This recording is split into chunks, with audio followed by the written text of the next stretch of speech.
नमस्कार दर्शक बंधु आपण समस्त को जातक विचार यूट्यूब चैनल को हार्दिक स्वागत। पूर्व वीडियो रे आमे देखिथिले कि जनकर कुंडली देखिकरी केमिति इष्ट देवता निर्णय करि परिबो। इष्ट देवता काहाकू कुहा जाय? जो मनुष्यर शरीर रे आत्मा अछि से आत्मा प्रारब्ध रे को देवी देवता को आत्मा रु ग्रहण करिछि आउ तांकर सेवा करिछि, पूजा करिछि, तांकर साधना करिछि, मंत्र जप करिछि आउ वर्तमान जन्म को आसीछि। तेणिकी सी अन्य मानक द्वारा इन्फ्लुएंस होगी जेते देवी देवता परिवर्तन करूना कहीं हृदय सबुले से देवी देवता को खोजुथव जहाँ से प्रारब्ध रे पूजा उपासना करी आसीथव ताकू कहती इष्ट देवता। वर्तमान जन्म रे जेतेबेले गोटे ज्योतिष कहार कुंडली देखे से डिटेक्ट करि पारेनी समस्या कौन आ तार समाधान कौन सेतेबेले जदि से गोटाए सूत्र को जानिथव तेबे एई सूत्र को लगेइकरी से कही पार कि तुम इष्ट देवी देवता साधना कर, मंत्र जप कर, सबकि ठीक हो। वास्तव में मनुष्य जिते से इष्ट देवी देवता साधना करे जहाँकर साधना उपासना से प्रारब्ध रे करिकी आछि, पूर्व जन्म रे करिकी आछि, वर्तमान जन्म रे से समस्त समस्या मुकुड़ी जाए। कहार भाग्योदय हो पारुनी इष्ट देवता साधना कले भाग्योदय हो पारे। कहार असाध्य रोग लगी जाइछि से रोग जमारू भल होनी इष्ट देवता साधना कले से रोग भल हो।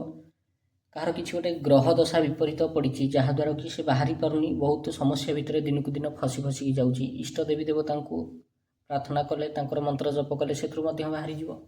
कोर्ट कचेरी केस हो जाऊ, माली मकदमा हो जाऊ, शत्रु भय भितर फसी जातु, शत्रु बाधार भितर फसी जातु, जेकोसी समस्या थाउ ना कहीं एक्स ठारू नेइना वाई जेड ए ठारू नेइना जेड पर्यंत जहाँ समस्या थाउ केवल जदि गोटे लोक इष्ट देवी देवता निर्णय करी जानिछि ज्योतिष शास्त्र रे आताकू से बहुत भल भाव निर्णय करि पारुछि, इष्ट देवता बाछि पारुछि, ताहाले से इष्ट देवी देवतांकर मंत्र जदि जातक को दिया जाए से निहाती निज समस्या को दूरीभूत कर दे पारे। कालीर जो वीडियो मु पकईथि इष्ट देवता निर्णय से अनेक लोक अनेक कन्फ्यूजन भितर थे।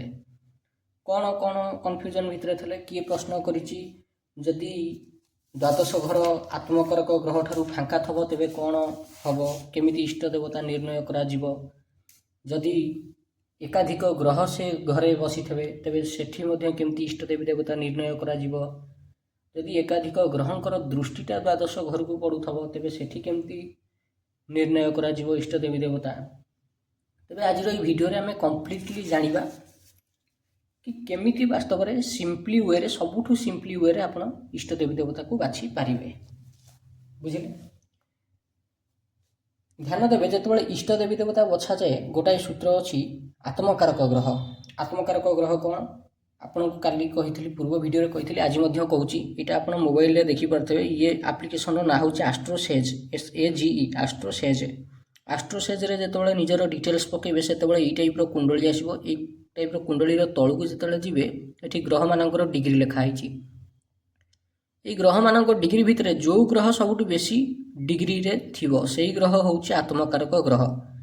ये जो चक्रटा अच्छी या कहा जाए लग्न चक्र। लग्न चक्र पर यहाँ हूँ नवमांश चक्र।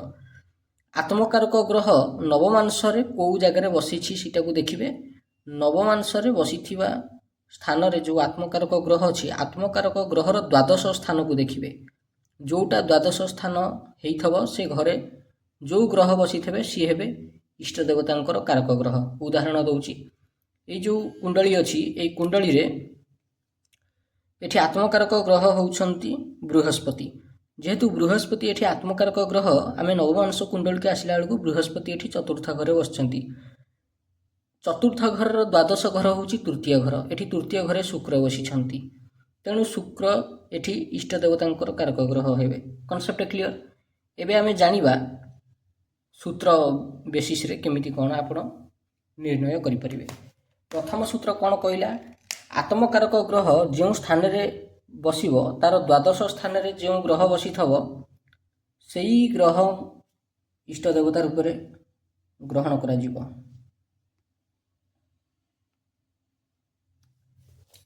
उदाहरण दउछि धरि नियंतु कहार आत्मकारक ग्रह होउछंती शनि महाराज।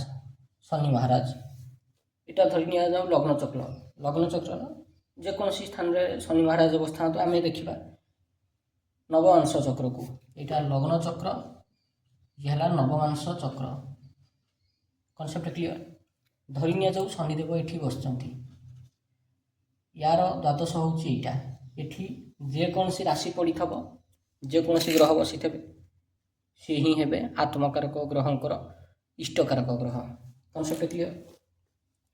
ଯଦି ଏମିତି ବୁଝିପାରୁନାହାନ୍ତି, ମୁଁ ଆହୁରି ସିମ୍ପଲି ୱେରେ ଆପଣଙ୍କୁ ବୁଝେଇ ଦେଉଛି, ଯାହାଦ୍ୱାରା ଆପଣ ବୁଝିପାରିବେ। ଧରି ନିଅନ୍ତୁ ଏ ହେଉଛି ତୁଳା ଲଗ୍ନ।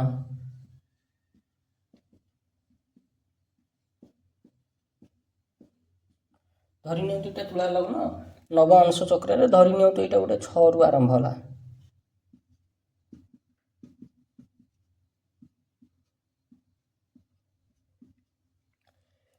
ଉଦାହରଣ ସ୍ୱରୂପ ଗୋଟେ ଲଗ୍ନରେ ଆତ୍ମକାରକ ଗ୍ରହ ହେଉଛନ୍ତି ଚନ୍ଦ୍ର।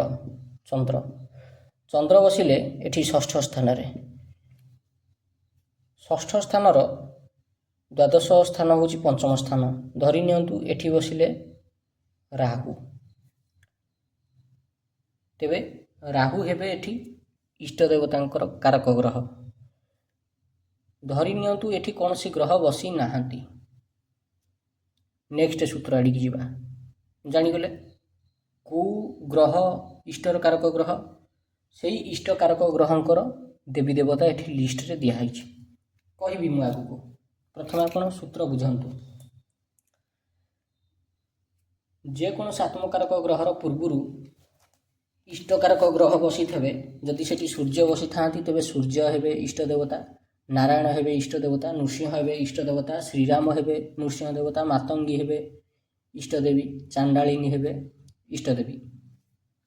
ଯଦି ଚନ୍ଦ୍ର ବସିଥାନ୍ତି ଗୌରୀ, ଭୁବନେଶ୍ୱରୀ, ଇନ୍ଦ୍ରାକ୍ଷୀ, ଚନ୍ଦ୍ରମୌଲେଶ୍ୱର, ଶିବ ଆଉ ଦକ୍ଷିଣାମୂର୍ତ୍ତି, ଏମାନଙ୍କ ଭିତରୁ ଯେକୌଣସିକୁ ଆପଣ ଇଷ୍ଟ ଦେବୀ ଦେବତା ରୂପରେ ବାଛିପାରିବେ।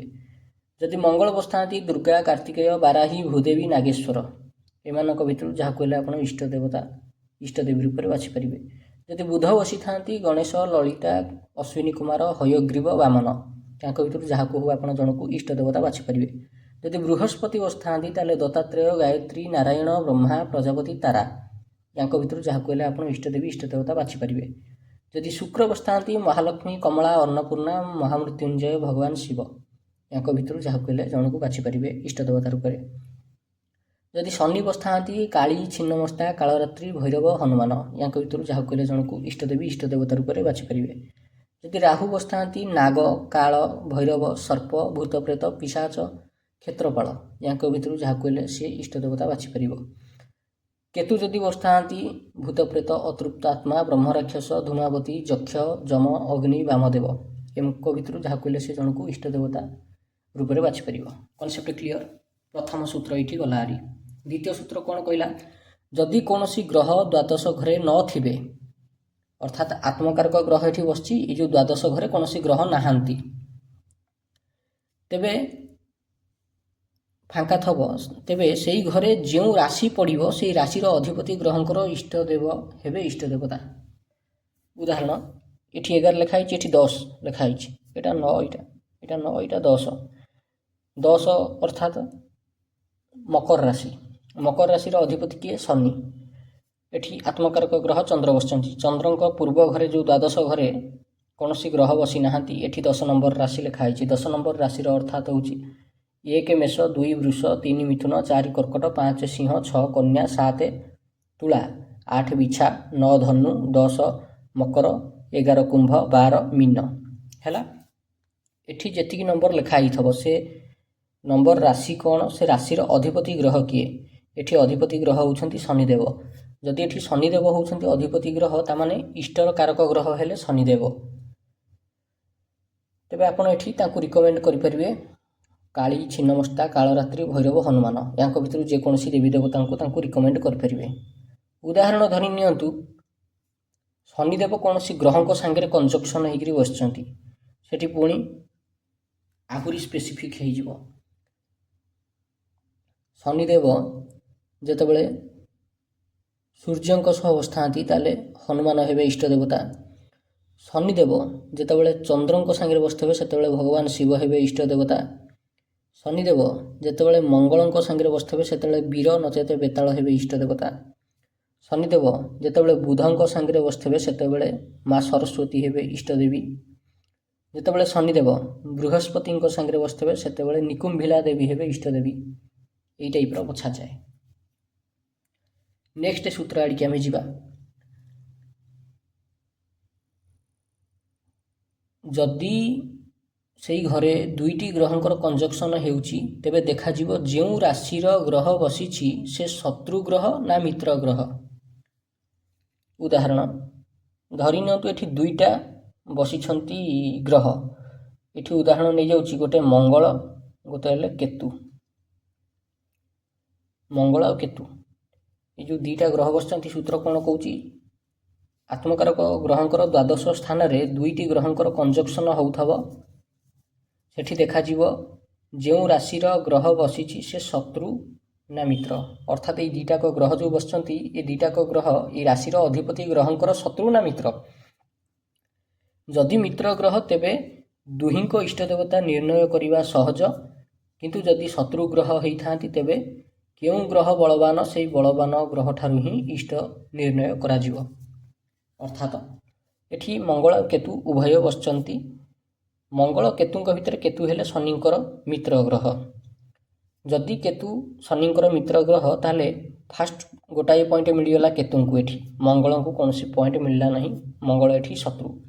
ପୁଣି ଆମେ ପଳେଇ ଆସିବା ଲଗ୍ନ ଘରକୁ। ଲଗ୍ନ ଘରେ ଦେଖିବା ମଙ୍ଗଳଙ୍କର ଡିଗ୍ରୀ କେତେ ଅଛି ଆଉ କେତୁଙ୍କର ଡିଗ୍ରୀ କେତେ ଅଛି। ଦୁହିଁଙ୍କ ଡିଗ୍ରୀ ଭିତରୁ ଯାହାର ଡିଗ୍ରୀ କମ୍ ଥିବ ସିଏ ଗ୍ରହ ହେଉଛନ୍ତି ବଳବାନ, ଯାହାର ଡିଗ୍ରୀ ଅଧିକ ଥିବ ସିଏ ହେଉଛନ୍ତି ସେତେ ପୀଡ଼ିତ। କିମ୍ବା ଷଡ଼ବଳ ଭିତରେ ମଧ୍ୟ ଆପଣ ଦେଖିପାରିବେ। ସେଇଠି ଦେଖିବେ ଷଡ଼ବଳ ଗୋଟେ ଜିନିଷ ଅଛି। ଷଡ଼ବଳକୁ ଦେଖିଲେ ମଧ୍ୟ ଆପଣ ଜାଣିପାରିବେ କି ମଙ୍ଗଳ ଆଉ କେତୁଙ୍କ ଭିତରେ କେଉଁ ଗ୍ରହ ବେଶୀ ବଳବାନ ଅଛନ୍ତି। ଯେଉଁ ଗ୍ରହ ବଳବାନ ଥିବେ ସେଇ ଗ୍ରହଙ୍କର ଇଷ୍ଟ ଦେବତା ଏଠି ନିର୍ଣ୍ଣୟ ହୋଇଯିବ। ତେବେ କଞ୍ଜକ୍ସନରେ ଥିବା ଗ୍ରହଙ୍କର ଇଷ୍ଟଦେବୀ ଇଷ୍ଟ ଦେବତା କେମିତି ନିର୍ଣ୍ଣୟ କରାଯାଏ ମୁଁ ଆରମ୍ଭରୁ କହୁଛି। ଯଦି କାହା କୁଣ୍ଡଳୀରେ ଶନି ରାହୁ ଏକତ୍ର ବସିଥାନ୍ତି ଆତମକାରକ ଗ୍ରହର ଦ୍ୱାଦଶ ସ୍ଥାନରେ, କିମ୍ବା ଏଇ ଯେଉଁ ରାଶିର ଅଧିପତି ଗ୍ରହ ଅନ୍ୟ କୌଣସି ଗ୍ରହ ସାଙ୍ଗରେ କଞ୍ଜକ୍ସନ୍ ହେଇକି ବସିଥାନ୍ତି ସେଠି ଆପଣ ଇଷ୍ଟ ଦେବତା ନିର୍ଣ୍ଣୟ କରିପାରିବେ। ଯଦି ଶନି ରାହୁ ଏକତ୍ର ବସିଥାନ୍ତି ସେଠି ଯକ୍ଷ, କ୍ଷେତ୍ରପାଳ କିମ୍ବା ଉପଶକ୍ତିମାନଙ୍କର ସାଧନା ମଣିଷକୁ ଫଳିତ ହୁଏ। ସୂର୍ଯ୍ୟ ରାହୁ ଯଦି ଏକତ୍ର ଥାନ୍ତି ପିତୃପୁରୁଷଙ୍କର ସାଧନା ଫଳିତ ହେବ। ସୂର୍ଯ୍ୟ କେତୁ ଏକତ୍ର ଥିଲେ ବ୍ରହ୍ମ ରାକ୍ଷସ ସାଧନା ଫଳିତ ହେବ। ସୂର୍ଯ୍ୟ ଚନ୍ଦ୍ର ଏକତ୍ର ଥିଲେ ମତ୍ସ୍ୟ ଇଷ୍ଟ ଦେବତା ହେବେ, କୁର୍ମ ଇଷ୍ଟ ଦେବତା ହେବେ। ସୂର୍ଯ୍ୟ କେତୁ ଥିଲେ ବ୍ରହ୍ମ ରାକ୍ଷସ ଇଷ୍ଟ ଦେବତା ହେବେ। ସୂର୍ଯ୍ୟ ମଙ୍ଗଳ ଏକତ୍ର ଥିଲେ ଦୁର୍ଗା ଇଷ୍ଟ ଦେବତା ଇଷ୍ଟ ଦେବୀ ହେବେ। ସୂର୍ଯ୍ୟ ବୁଧ ଥିଲେ ବିଶ୍ୱକର୍ମା। ସୂର୍ଯ୍ୟ ବୃହସ୍ପତି ଥିଲେ ଗାୟତ୍ରୀ। ସୂର୍ଯ୍ୟ ଶୁକ୍ର ଥିଲେ କୁବେର। ସୂର୍ଯ୍ୟ ଶନି ଥିଲେ ହନୁମାନ। ଚନ୍ଦ୍ର ମଙ୍ଗଳ ଥିଲେ ଲକ୍ଷ୍ମୀ ନାରାୟଣ। ଚନ୍ଦ୍ର ବୁଧ ଥିଲେ ଗନ୍ଧର୍ବ କିମ୍ବା ଅପ୍ସରା। ଚନ୍ଦ୍ର ବୃହସ୍ପତି ଥିଲେ ଇନ୍ଦ୍ର। ଚନ୍ଦ୍ର ଶୁକ୍ର ଥିଲେ ଅପ୍ସରା। ଚନ୍ଦ୍ର ଶନି ଏକତ୍ର ଥିଲେ ଶିବ। ଚନ୍ଦ୍ର ରାହୁ ଏକତ୍ର ଥିଲେ ଧୂମାବତୀ। ଚନ୍ଦ୍ର କେତୁ ଏକତ୍ର ଥିଲେ ବାର୍ତ୍ତାଳୀ ଦେବୀ। ଚନ୍ଦ୍ର କେତୁ ଗଲେ। ମଙ୍ଗଳ ବୁଧ ଏକତ୍ର ଥିଲେ ଗଣେଶ ଠାକୁର। ମଙ୍ଗଳ ବୃହସ୍ପତି ଏକତ୍ର ଥିଲେ କାର୍ତ୍ତିକେୟ ଠାକୁର। ମଙ୍ଗଳ ଶୁକ୍ର ଏକତ୍ର ଥିଲେ କମଳା କିମ୍ବା ବୀର ଲକ୍ଷ୍ମୀ। ମଙ୍ଗଳ ଶନି ଏକତ୍ର ଥିଲେ ବେତାଳ କିମ୍ବା ବୀର। ମଙ୍ଗଳ ରାହୁ ଏକତ୍ର ଥିଲେ ଚାଣ୍ଡାଳିନୀ, ଉଚ୍ଚିଷ୍ଟ ଚାଣ୍ଡାଳିନୀ କିମ୍ବା ବିପ୍ର ଚାଣ୍ଡାଳିନୀ। ମଙ୍ଗଳ କେତୁ ଏକତ୍ର ଥିଲେ କାଳରାତ୍ରି କିମ୍ବା ଶିବ। ବୁଧ ବୃହସ୍ପତି ଏକତ୍ର ଥିଲେ ଧନ୍ୱନ୍ତରୀ ମହାପ୍ରଭୁ। ବୁଧ ଶୁକ୍ର ଏକତ୍ର ଥିଲେ ହୟଗ୍ରୀବ ଠାକୁର। ବୁଧ ଶନି ଏକତ୍ର ଥିଲେ ମା ସରସ୍ୱତୀ। ବୁଧ ରାହୁ ଏକତ୍ର ଥିଲେ ଭଗବାନ ଶ୍ରୀ ଗଣେଶ। ବୁଧ କେତୁ ଏକତ୍ର ଥିଲେ ମାତଙ୍ଗୀ ନଚେତେ ନୀଳ ସରସ୍ୱତୀ କିମ୍ବା ମହାନୀଳ ସରସ୍ୱତୀ। ବୃହସ୍ପତି ଶୁକ୍ର ଏକତ୍ର ଥିଲେ ଗାୟତ୍ରୀ ଦେବୀ। ବୃହସ୍ପତି ଶନି ଏକତ୍ର ଥିଲେ ନିକୁମ୍ଭିଲା ଦେବୀ କିମ୍ବା ପ୍ରତ୍ୟଙ୍କିରା ଦେବୀ। ବୃହସ୍ପତି ରାହୁ ଏକତ୍ର ଥିଲେ କୌଣସି ପ୍ରକାର ଇଷ୍ଟ ଦେବତା ଗ୍ରହଣ କରାଯାଇପାରିବ ନାହିଁ। ଯଦି ବୃହସ୍ପତି ବଳବାନ ଥାନ୍ତି ତେବେ ବୃହସ୍ପତିଙ୍କର କାରକ ଗ୍ରହ ଭିତରେ ଯେକୌଣସି ଦେବୀ ଦେବତାଙ୍କୁ ଗୋଟାକୁ ବାଛିକି ଆପଣ ନେଇପାରିବେ। ବୃହସ୍ପତି ଆଉ କେତୁ ଯଦି ଏକତ୍ର ଥିବେ ତେବେ ପ୍ରାୟତଃ ଅଧିକାଂଶ ଅଲ୍ ଏଠି ଲେଖା ହେଇଛି ସିନା, କିନ୍ତୁ ପ୍ରାୟତଃ ସାଧାରଣ ଏଭଳିଆ ଲୋକଙ୍କୁ ଫଳିତ ହେଇଯାଏ, ଯାହାର କୁଣ୍ଡଳୀରେ ବୃହସ୍ପତି କେତୁ ଏକତ୍ର ଥିବେ, ନାହିଁ ତ ଶୁକ୍ର କେତୁ एकत्र थे से प्राय साधना गुड़ाक सब फलित हो जाए, तांको विशेष किसी प्रॉब्लम आसे ना। Concept clear. यही टाइप इष्टदेवी इष्टदेवता निर्णय करा जाए, अर्थात कहार मंत्र जप कले ताको जल्दी फलित हम से भाया मंत्र को निर्णय करा जाए। तीनटा सूत्र गला, एवं शेष सूत्र कहूँ, शेष सूत्र को शुणु। जदि कौन ग्रह आत्मकारक ग्रहर द्वादश घर को दृष्टि देउथब, सेई ग्रहंकर बल जदि राश्याधिपति ग्रहंक ठारू अधिक थब, तेबे तांकु ही इष्ट रूपे बा इष्टर कारक रूपे ग्रहण करा जिवो। उदाहरण एठी चंद्र आत्मकारक ग्रह धरि नियंतु। एठी कौन सी ग्रह बसी नहांती, एठी बसिले बुध बसिले, एठी बृहस्पति बसी पइले, बृहस्पति धरि नियंतु एठी शनि बसी पइले, कोठी एठी शनि बसी पइले। उदाहरण पई दउची, एठी बृहस्पतिंकर पंचम दृष्टि स्थान को पड़ुची, एठी बुधंकर सप्तम दृष्टि स्थान को पड़ुची, शनिंकर दशम दृष्टि मध्य स्थान को पड़ुची। केमिति निर्णय करिवे को ग्रह हेबे एठी कारक ग्रह, को ग्रह हेबे एठी इष्ट कारक ग्रह। प्रथमे आपण देखिबे बृहस्पतिंकर बल केते अछि, तापर देखिबे शनिंकर बल केते अछि, तापर देखिबे बुधंक बल केते अछि। बृहस्पति शनि और बुध ये तीनटा ग्रह भितर ये जो लग्न लिखाई, लग्न रो मित्र ग्रह एमाने कि एमानक भितर को ग्रह ये लग्नर मित्र ग्रह ताकू गोटाई पॉइंट देवे। उदाहरण एटा 7 नंबर लिखाई तुला राशि, तुला राशि रे शनिदेव हेले परम योगकारक ग्रह, तेणु ये आम उदाहरण देले शनिदेव को प्रथम पॉइंट कि लग्नर मित्र किए, शनिदेव हेले लग्नर मित्र, एठी बुध मध्य लग्नर मित्र कारण भाग्याधिपति जेहेतु, एठी बृहस्पति ए लग्न पर मित्र नुहंती, जदि मित्र नुहंती किंबा योगकारक नुहंती एठी पॉइंट आउ दियाहला नाही याकू। तापर देखा जिवो षडबल भितर ए तीनटा ग्रहक भितर कहार बल सबुठु अधिक, धरि नियंतु सर्वाधिक बलवान अछंती बृहस्पति, ताले तांकू बल रे गोटाई पॉइंट दियाहला। शनिंकर बल धरंतु नाही किछि, नीच राशि रे बसिथवा कारणरू ताकू बल पाइका पॉइंट दिया हबो नाही। धरि नियंतु बुध मध्य बलवान अछंती, तेणु बुधंक पई मध्य गोटाई पॉइंट दिया हला। नेक्स्ट देखा जिवो कोन ना ए तीनटा ग्रह भितर को ग्रहंक ऊपर पाप ग्रहंकर दृष्टि रहुची आ से ग्रह पीड़ित होउछंती। एठी पाप ग्रह किए, ए दुईटा ग्रह हेले पाप ग्रह। ए दुईटा ग्रहंक भितर को ग्रहंकर दृष्टि को ग्रह ऊपर पड़ुची, जदि ए ग्रह किंबा ए ग्रह को पीड़ित कर दउछंती ताले सेठी याकू गोटे पॉइंट मिल जिवो। जदि याकू पीड़ित कर दउछंती, याकू पीड़ित कर दउछंती, तेबे सेठी याकू पॉइंट मिल जिवो, याकू आ मिलिबो नाही। जदि याकू पीड़ित करूछंती तेबे याकू आ मिलिबो नाही पॉइंट। जदि याकू पीड़ित करू नाही आ याकू पीड़ित करूची, तेबे याकू मध्य पॉइंट मिलिबो नाही, एठी पॉइंट मिल जिवो। आमे एमती बाछिबा कि कहार पॉइंटटा सबुठु बेसी होउची, जहार पॉइंट अधिक होबो ताकू लास्ट को धरा जीव इष्ट देवतांकर कारक ग्रह। तेबे एइटक सूत्र ही इष्ट देवतांकर निर्णय करे। प्रत्येक लोकर कुंडली को भावुची आपण भल भाबरे बुझी सारिथिबे। जो जो सूत्र आपण को कहली से सूत्र सब मन रखिथिबे। से सूत्र को आपण जहा ऊपर भी इम्प्लीमेंट करिवे 100% एक्यूरेट काम करिवो। आउ तांकर इष्ट देवी इष्ट देवता को बाछिकी तांको मंत्र तांको धरई देबे, कहबे एई मंत्रटा को जप करंतु। से मंत्र जप करिवा परे परे आगामी किछि दिन किंबा किछि मास भितरे से तांको जीवन रे बहुत चमत्कारी लाभ देखिया को पाइबे, चमत्कारी परिवर्तन देखिया को पाइबे। आउ आपण मध्य समाज रे गोटे भल ज्योतिष रूप रे प्रतिष्ठित होई परिबे। आशा करूछि आपनको वीडियोटी भल लागिथिबो। जदि वीडियोटी भल लगी इंटरेस्टिंग वीडियो देखिया पई आपण हम चैनल जातक विचार ନିହାତି ସବସ୍କ୍ରାଇବ୍ କରନ୍ତୁ। ଜ୍ୟୋତିଷ ବିଦ୍ୟା ଶିଖିବା ପାଇଁକା ଆପଣ ନିହାତି ଜାତକ ବିଚାର ୟୁଟ୍ୟୁବ୍ ଚ୍ୟାନେଲକୁ ସବସ୍କ୍ରାଇବ୍ କରନ୍ତୁ। ଭିଡ଼ିଓଟିକୁ ଶେଷ ପର୍ଯ୍ୟନ୍ତ ଦେଖିଥିବାରୁ ବହୁତ ବହୁତ ଧନ୍ୟବାଦ।